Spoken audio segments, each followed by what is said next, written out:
Hello and welcome to another video and podcast from Fantasy Football Scout as we look ahead to Fantasy Premier League Game Week 38, the final game week of the season, and the top transfer targets to make this weekend. My name is Joe and today I'm joined by Marc to select the best options. Marc, welcome. How are you? Hi, I'm okay, thanks. Yeah, 134 points was okay in this game week. It was a slight green arrow. I suppose that's a really high score under normal circumstances, Yeah. but with all the bench boosts. I mean, I didn't have Guardiola, No.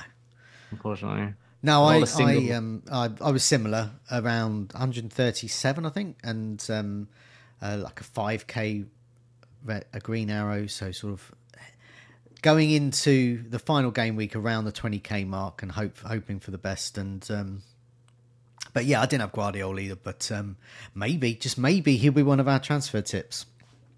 maybe. Yeah, I had Mickey van der Ven instead. So either way, I would have got exactly the same points, I think, because I wouldn't have got van der Ven in if I'd have got Vardio, and I would have had to remove Edison and so on and so on. So it wouldn't have made much difference in my personal situation. Okay, what we're going to do is we're going to have a look at the fixtures to see what the final week is looking like, and obviously it's a bit different in game week 38 because a few narratives come into play. Teams, what have they got to play for? Have their opponents got anything to play for? Final games for some managers or players, those types of things.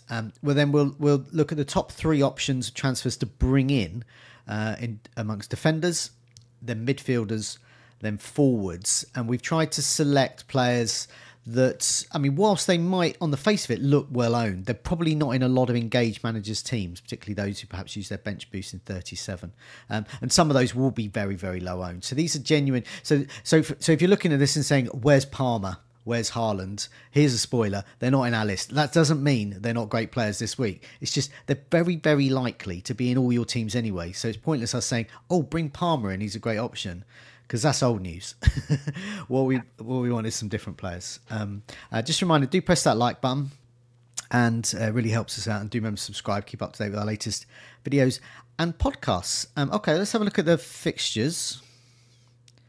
So we've got, I've tweaked this. It's by season difficulty, and I've tweaked it as well with a heavy Brighton bias against Manchester United. But at the top is Man City against West Ham at home. A lot of home advantage here. Arsenal at home to Everton. They both got to do well and score, but it doesn't matter what Arsenal do if Man City win. But if Man City don't win and they draw, then Arsenal have got to do well. Liverpool, doesn't really matter what they do against Wolves, but it's Klopp's last game. Chelsea, they're going to want to get into Europe, just like Brighton did this season, and Chelsea failed to do. I'll have a quick mention of that. And Chelsea against Bournemouth this time around, so anticipate some goals there. Brighton at home to Manchester United. I just think Manchester United might have the FA Cup final on their mind. Tottenham away match to Sheffield United. They will also want to do well for their European place to guarantee that. Luton's final Premier League game for now, for this season, definitely, against Fulham at home. And so I anticipate some goals there, perhaps. Crystal Palace against Aston Villa, who very well may be drunk because they are now at fourth, and that's it. So they're the ones I've picked out, really. But I mean, you looking at this as well. I don't know if you have other things. I mean, obviously I've tweaked this, so this isn't Fantasy Football Scout approved. It's just my own tweak to it. Yeah, no, it's fair comments there about sort of the state of Aston Villa and stuff like that. Brighton, as a Newcastle fan, that's a sore spot right now. Yeah. Thanks for that. But also, yeah, I think Tottenham away to Sheffield United. We did a piece on Scout about whether the perception of the final day being like a festival of attacking football is a myth. It's not a myth. It's very, very true. Okay. And Spurs play a big part in that because they almost always have high scoring last day games away to relegated sides. Yep. Harry Kane's always been. I think he's been my captain for the last game of the season, last set of fixtures for as long as I can remember, because he's so reliable. But of course, he's not here this time around, and I don't know if any of his teammates, his former teammates now, are as reliable. But yeah, so some of the teams I'm not interested in, Sheffield United themselves hosting Tottenham, and it's all those teams we mentioned. You know, Manchester United away to Brighton, Bournemouth away to Chelsea, Everton away to Arsenal, West Ham away to Man City, Wolves away to Liverpool. I'm not particularly interested in them. Nottingham Forest against Burnley, I can't call that, but there could be goals there. And of course, you as a Newcastle fan as well. That Newcastle Brentford game. I sort of lose track of where we are with the European places. A Newcastle, where can they? What are they? Can they be out of Europe? Is it Europa League they're looking at? Conference? What's the situation? Well, I'm sort of thrown it away a bit now. I think what happens is, I mean, Chelsea look like they've got 6. If Newcastle don't get bettered by Man United, that's 7th, which would be Europa Conference unless Man United win the FA Cup. So it's possible that Newcastle finish 7th and not be in Europe. And there's also a chance that Newcastle could be 8th. And okay.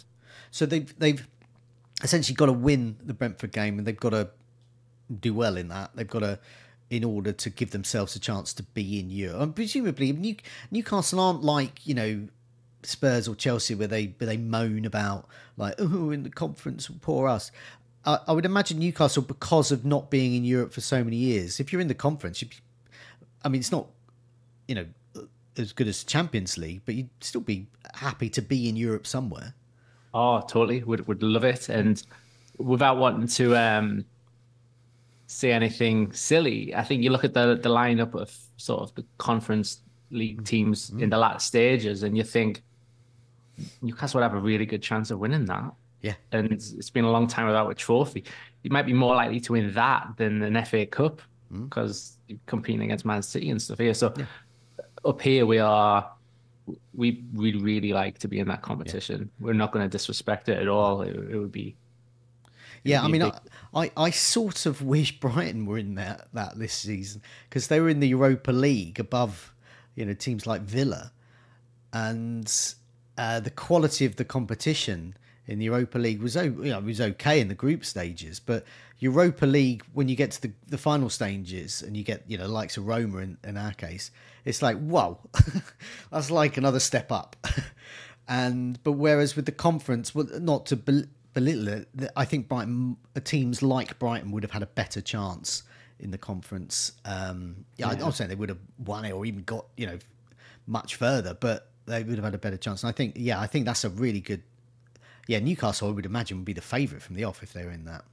Possibly, yeah. I mean, if you're an Aston Villa fan, you'd be really disappointed to have gone out to Olympiacos in the end. Although today they're probably in a better mood. Yeah, I don't think they've dwelled on it. Let's put it like that. But yeah, you would look at that and think we should get past them, and they didn't. And certainly from Newcastle perspective, that competition would be, I think, it'd be quite exciting, but we're definitely not guaranteed to be in it. Even if Newcastle beat Brentford, they could still finish 7th, and Man United could win the cup. So uncertainty.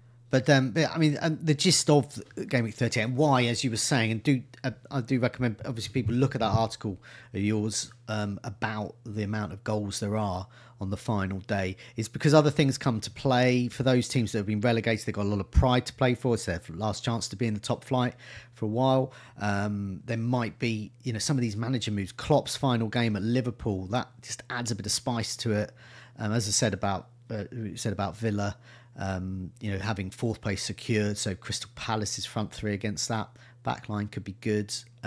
Newcastle, Chelsea, Manchester United, they've still got these things to play for.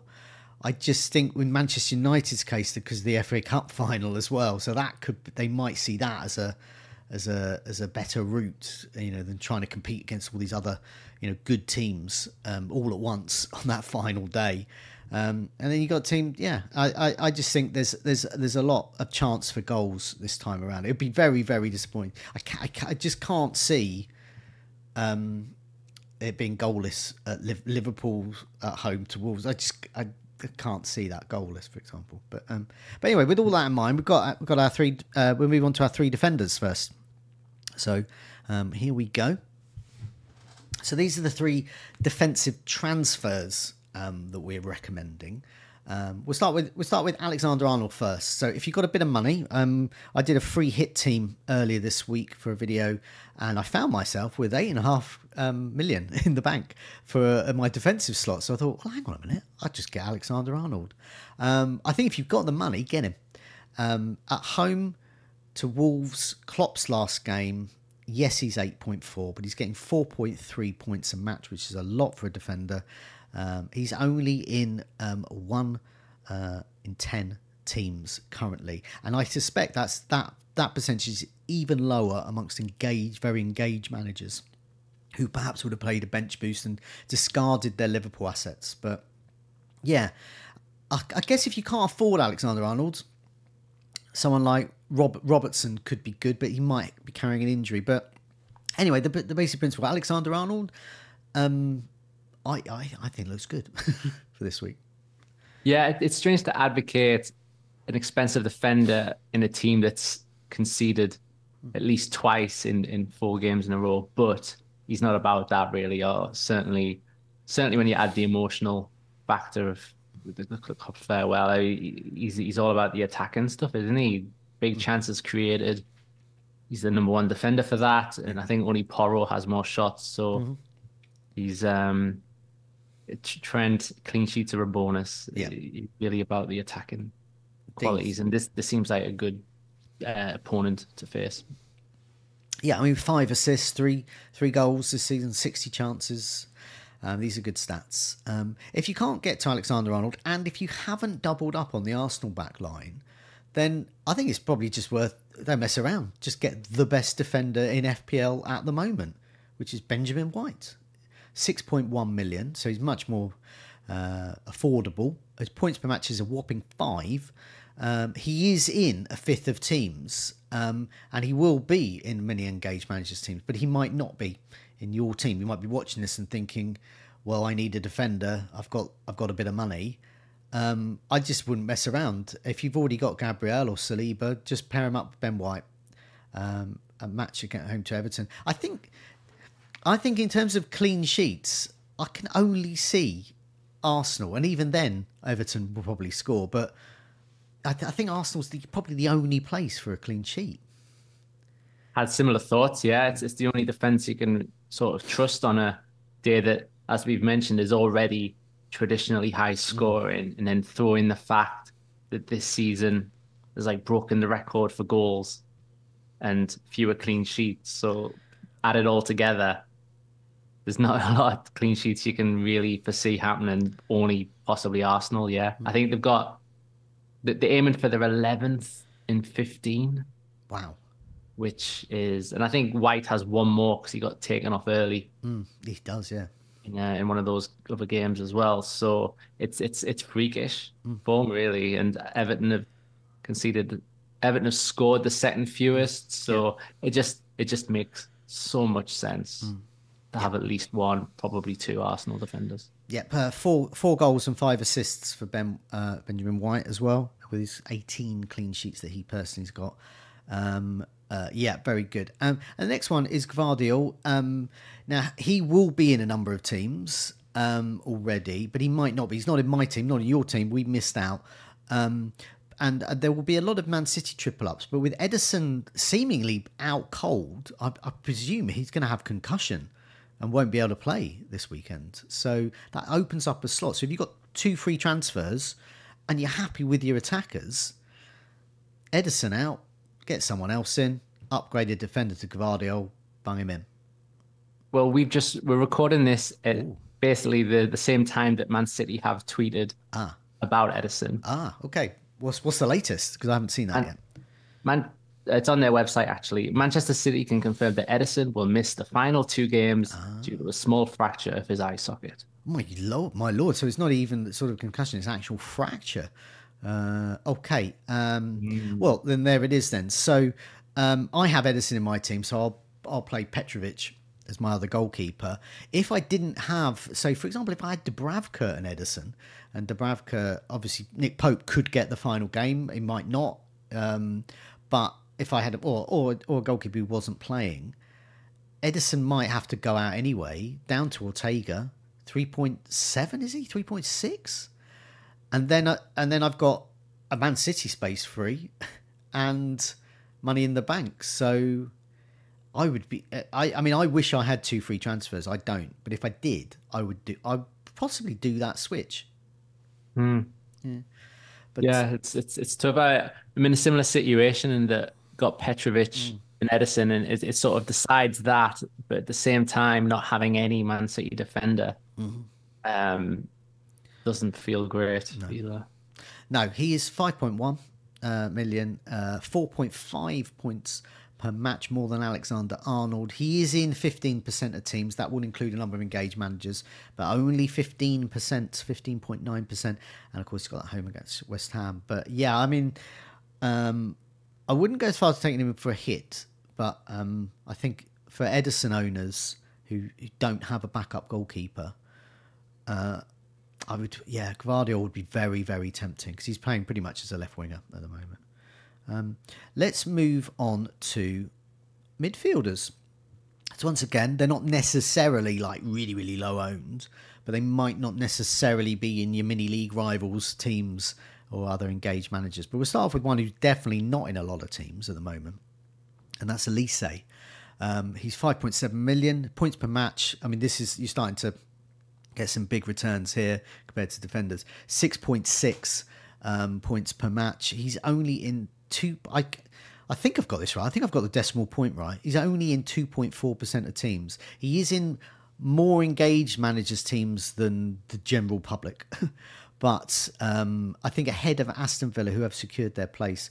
I really like him as a punt. Once again, I'm probably not going to go there because I don't have 2 free transfers. But he's got 6 goals and 3 assists across his last 4 home matches.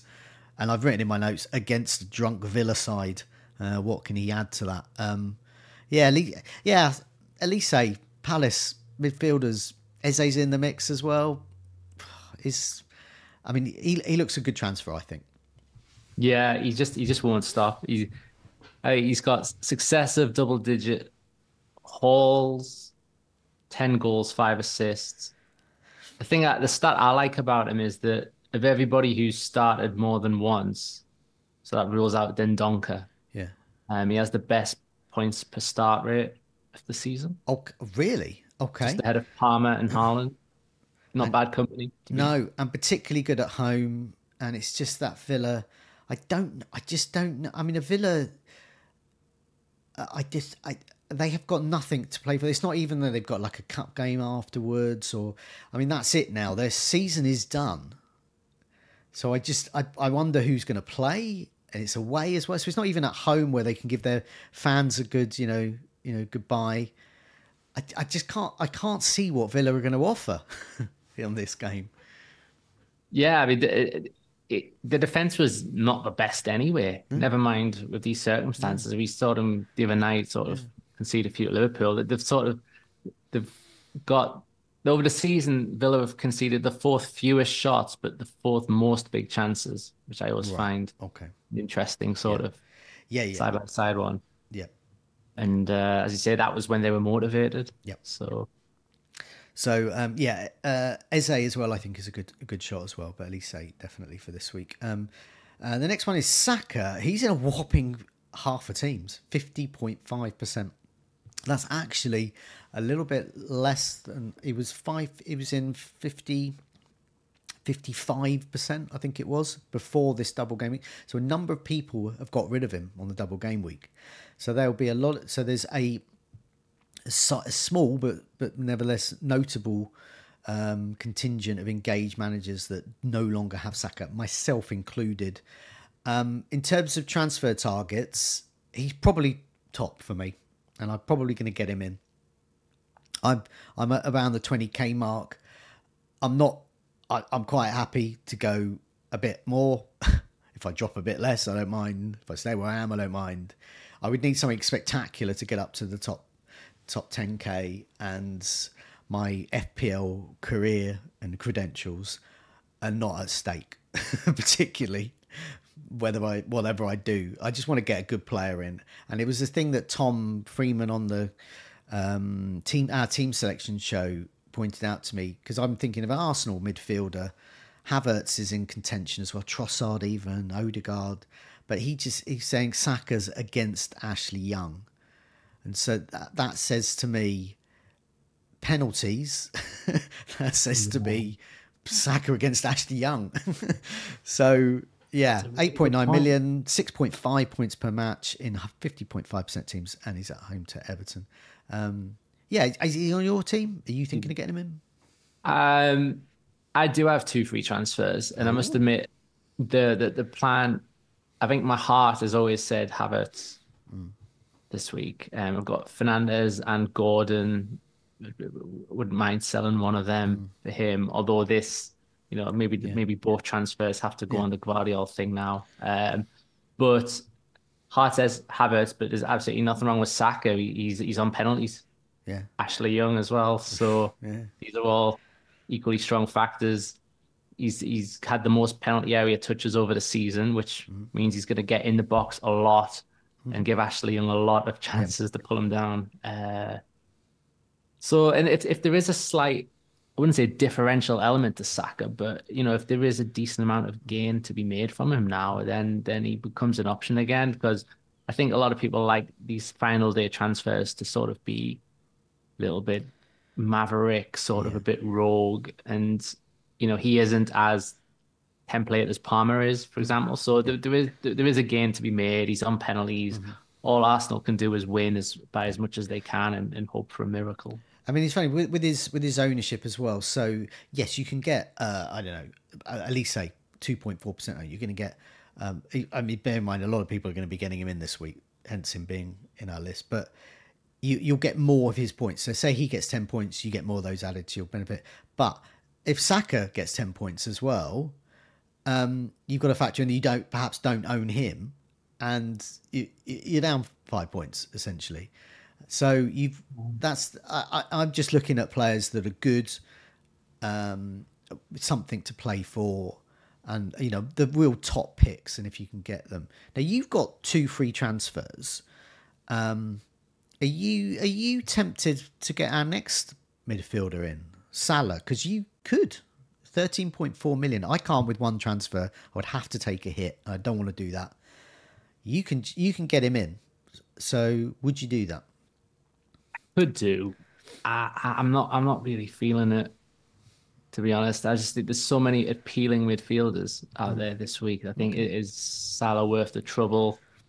I don't know. There is a compelling argument to be made about his sort of Anfield record and the whole emotions that are going to be going that day. It could be a just a good vibe sort of day, but I sort of think I might prefer to get Havertz, to be Okay. honest. Okay. For example, if we're just talking a straight up one match shootout, but betting against Salah often backfires, so it's So definitely not a bad pick. so whereabouts are you in the rankings? Because that is a factor in people's transfer decisions. Yeah, so I was pretty pleased until game week 34, and that took it down from it had been in the top 50K for a while, and then 34 took it all the way down to 140. Okay. It's up to 81 now, Okay. which is all right, but Yeah, it's sort of you would have to have quite a bad week to be out of the top 100K, and you'd have to have quite an exceptional week to be in the top 50K kind of thing. yeah. It's this sort of a similar situation to me with I would have to have an unbelievable week to get in the top 10K. I would have to have a really bad week to get out of the top 50K, I would imagine. So yeah, it's sort of a bit nothingy. But if it's say, for example, you're a 9,000 in the world, or 5,000, and you're looking to really cement and do well, I would be very tempted with Salah in and captaincy because I'm a bit caught up with the narrative there. But do you think where you are in the rankings, are you just thinking Havertz over Saka as well? Yeah, sort of got the attitude right now of sort of a mid-table team who have nothing to play for in a way because it's like yeah, sort of Yeah, it sort of ended a few weeks ago really. So could just for a laugh take a risk and do something like Havertz. and there's a second transfer as well. But captaining Salah could work, but it also means going against Haaland in a competitive City game as Okay. well. I don't know. It's always a tough one, isn't it? Sort of balancing the benefits of taking a risk versus sort of the chance that it's going to backfire because a well-owned player has unsurprisingly scored. Okay, but before we go on to our forwards, I'll just go through his stats again. Salah's 13.4 million, and obviously our third choice as midfielders here. Not our third in strategy, he's just one of three choices to get in. He's 6.6 points per match. He's in around about a quarter of teams, 23.2%. That's overall. And amongst engaged managers, that will be less, I think. I don't think many would have had him for game week 37. And I don't think many, like me, will be able to afford to get him in. Or, like Marc, want to get him in. At home at Wolves, Klopp's last game, he's got 4 goals and 3 assists in his last 6 home starts. But yeah, as I said, tough to get in. So he's a differential for me if you're looking to perhaps sneak up and win a mini league or get into the top 5k or 10k, something like that. Like if for example, near the deadline, news emerged that sort of Jota or maybe Diaz was starting. Yeah, I'd be interested in sort of taking that route as well, because it sort of gets you access to that game, but it's also a differential. Yeah, and it doesn't cost that much, so that would be an alternative as well. Yeah, definitely. Okay, let's move on to forward options again. Once again, before you say in the comments below, where's Haaland? I'm not saying that he's a bad option this week. He's just gonna be, if you like Haaland, you've already got him. He's just had a double game week, so you're already gonna have him.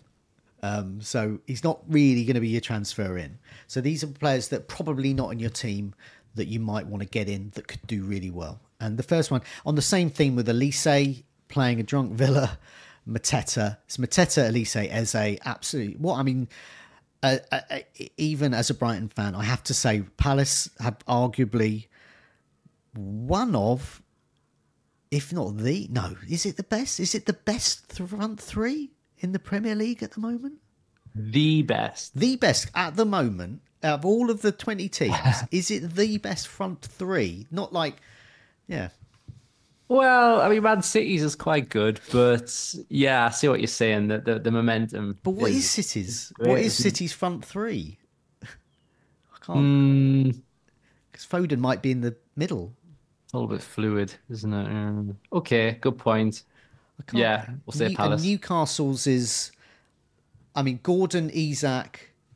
That's 2/3.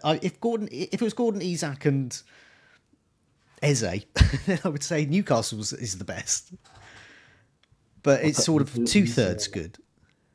Yeah, 2/3 good. Yeah, as a nailed on 3. Yeah, it's probably certainly in terms of form and momentum, it's having a great time. You know, to beat Newcastle, the hammered Man United, and just generally did it against World. They're just they're enjoying themselves, and Glasner's come in and changed the system, and they really suit it, and it's just fun to watch. And you hope that, unfortunately, the natural side of this is that the big clubs or the bigger clubs are going to swoop in, and that would be a shame in a way, but maybe not from a Brighton perspective. Well, do you know what? I mean, even though there is the rivalry here, we've been a lot this week talking about rivalry with Spurs and Arsenal, and I've always maintained that Brighton's rivalry with Palace is quite silly because it's basically based on Alan Mullery and Terry Venables having some kind of playground calling each other poo bum or something in 1978 or 9 or something, and it's just rubbish. And so when it comes, with Palace being, if they do sell, any of their big 3 at the top there, I would have a sense of empathy with it, because I know what it'd be like with Brighton when they lose good players, and it's just, I mean, it's the commerce of top flight football, but I think it is sad when a team does leave, lose their better players. So yeah, I hope they do stay. But Mateta is 5 million.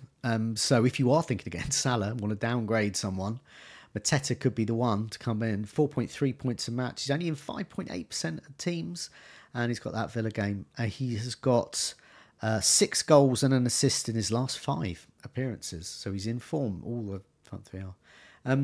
Next one is a bit maverick. He's in 0.9% of teams. It's Adebayo at Luton. He's back from injury and starting. More advanced than Morris. He's 4.8 million. His points per match is 3.5. So when he starts, so not too bad for that price as well. And he's got that home game against Fulham. This is a lot of pride to play for. And we know Luton they're full of pride. They've been doing really well. Apart from being relegated, but they've always impressed. And I remember I think it was the Arsenal game that they eventually did lose to a Rice goal, but they were so good in that game. So much so I got Alfie Doughty in there and then. I was so impressed. But yeah, I think Luton goals. Yeah, Luton Fulham. I think it's a pride game, and I think Adebayo could be a good enabler here. That's a proper end of season sort of game, isn't it? Sort of those ones where one's relegated, one's mid-table. Could be the most boring 0-0. It could be 4-4. This might be those sort of games that contributes to next year's article about the goal fests. But Luton, for the sake of this, I did sort of look back and see how often they score. They've scored in 24 of their last 25 matches. Like they always... It's often just one, but you would be pretty confident they'll score at least one in this match. And why not Adebayo? Absolutely. Yeah. No, I think he's a good shout there. I think Mateta's the better one, but if you can't quite get there, Adebayo, and I just like that. Or perhaps if you just want to pay tribute to Luton, that's another thing you can do where you have in the rankings. If you can't get to wherever you want to be, you just want to get your sort of favourite players in or favourite teams, and it's the kind of thing. It's just saying, well done, Luton. You've been relegated. I hope you come back. I'm gonna get one of your players in final game. That's why if I had more transfers, the lure of Alfie Doughty would be too great for me. Final forward in our 3 is Gakpo, who seems to be starting up front above Darwin in recent games. He's 7.1. He's got 3.1 points a match. He's only in 2.5% of teams. He will be in even fewer amongst engaged managers, I would imagine. And he's against Wolves at home. He started the last 3 up top front, scoring twice in that period. And he's racked up 13 attacking returns across quite limited starts for most of the season. Gakpo. I mean, you got 2 free transfers. I know you as a Newcastle fan wouldn't want to move Isak, but moving Isak in a quite hard to call Brentford game for Gakpo, I don't mind that. There's more logic to it than you would initially think, because Brentford have kept 3 consecutive home clean sheets against Isak, and he looked a little bit off it the last couple of games. I don't know if he's sort of carrying a knock. There was a rumour that he was a slight doubt for the match at Manchester United, and he did play but didn't totally look with it. So I don't know if, is there a chance that he is the surprise benching or something? I think maybe the status of Wilson maybe means that Isak will play, but I wouldn't be that surprised if that didn't quite happen. Yeah. And in that case, like managers need to be quick and hope there's enough time before the deadline to react to that. And suddenly sort of Gakpo, Adebayo, Mateta, take your pick really. They're all interesting home options. Definitely. Okay, that's our key transfers there. Whether you got 1, 2, or want even more transfers, or you've got a free hit. I really like a lot of these options here. I wish I had more transfers. I'd probably try and get as many of this bunch as I can in, because I think you've got some really nice low owned differentials that I think will do well with the narrative we think is going to happen of more goals on the final game week. But thanks a lot for your time, Mark. Thanks in recent weeks for helping me pick these transfers for the week. We'll be back next season and with more content. And there's lots more content coming later this week for Gw38 as well. We've got particularly team news as well. I'll be doing with Neil. We've got Az and Sam with a live Q&A, deadline dilemmas. I think I'm recording with FPL General tomorrow as well. And then also during summer, we got lots of stuff around the Euros as well. I know Ed's been popping up in a lot of videos to let people know, and so do keep tuned for all of that. So lots of stuff, lots of coverage on the site as well, articles you'll be writing for the Euros, wrapping up the season, looking ahead to next season and more. But thanks a lot for your time, Marc. Take care. See you soon. Good luck, everybody.